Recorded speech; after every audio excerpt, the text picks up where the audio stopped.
যদি পাপ হয়ে যায় হতাশ হবেন না। পাপ হয়ে গেছে হতাশ হবেন না। ওযু করবেন, জায়নামাজে দাঁড়াবেন, 2 রাকাত নামাজ পড়বেন, ওই পাপের কথা আল্লাহকে বলে ক্ষমা চাইবেন। ইনশাআল্লাহ আল্লাহ পাক আপনার গুনাহকে নেকি দিয়ে পরিবর্তন করে দিবেন ইনশাআল্লাহ। যতবার পাপ হবে ততবার নামাজে দাঁড়াবেন, ততবার ওযু করবেন, ততবার 2 রাকাত নামাজ পড়বেন এবং আল্লাহর কাছে ক্ষমা চাইবেন। ইনশাআল্লাহ আল্লাহ মাফ করে দিবেন।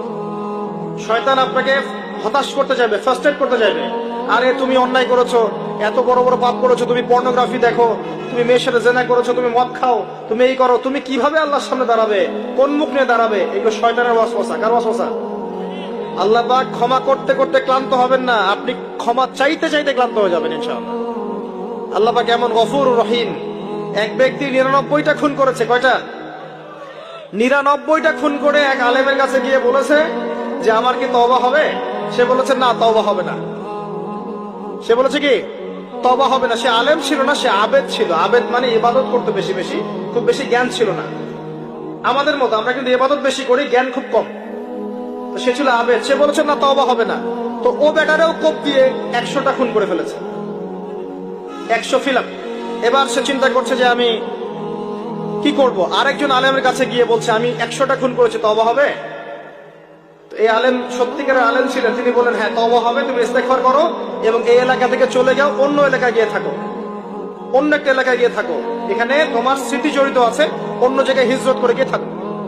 তো সে ব্যক্তি চলে গেল, যাওয়ার পথে তার মৃত্যু হয়ে গেছে। আল্লাহ পাকের ফেরেশতা চলে এসেছে, আযাবের ফেরেশতা এবং জান্নাতের ফেরেশতা, তারা নিজেদের মধ্যে এখন তর্ক করছে কে রূহটা নেবে, আত্মাটা কে নেবে। ওই যে রূহ কাকে বলে, সায়েন্সকে জিজ্ঞাসা করেন, সায়েন্সের প্যান্ট খারাপ হয়ে যাবে, রূহ কাকে বলে উত্তর দিতে গিয়ে।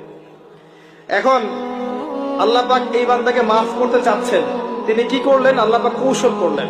তিনি বললেন জমিনটা মেপে দেখো, ফেরেশতারা তোমরা জমিন মেপে দেখো, সে যেখান থেকে বের হয়েছে সেখানকার দূরত্ব বেশি না যেখানে যাচ্ছিল ওখানকার দূরত্ব বেশি। এবং আল্লাহ পাক জমিনকে আদেশ করলেন এই জমিন তুমি লম্বা হয়ে যাও। জমিন আল্লাহর আদেশ শোনে না? এই পাহাড় আল্লাহর আদেশ শোনে না? শোনে। পাহাড়ে যা হচ্ছে, আল্লাহ রাব্বুল আলামিনের গজব চলে আসলে এই পাহাড় দেখবেন মানুষের উপর গজব ফেলবে ইনশাআল্লাহ তাআলা। সমুদ্রের কিনারে যা হচ্ছে আমরা দেখে আসলাম যে নগ্নতা অশ্লীলতা চলছে, যখন আল্লাহ পাকের গজব আসবে দেখবেন সমুদ্র ভাসিয়ে দিবে সবাইকে দেখে নিয়ে ইনশাআল্লাহ।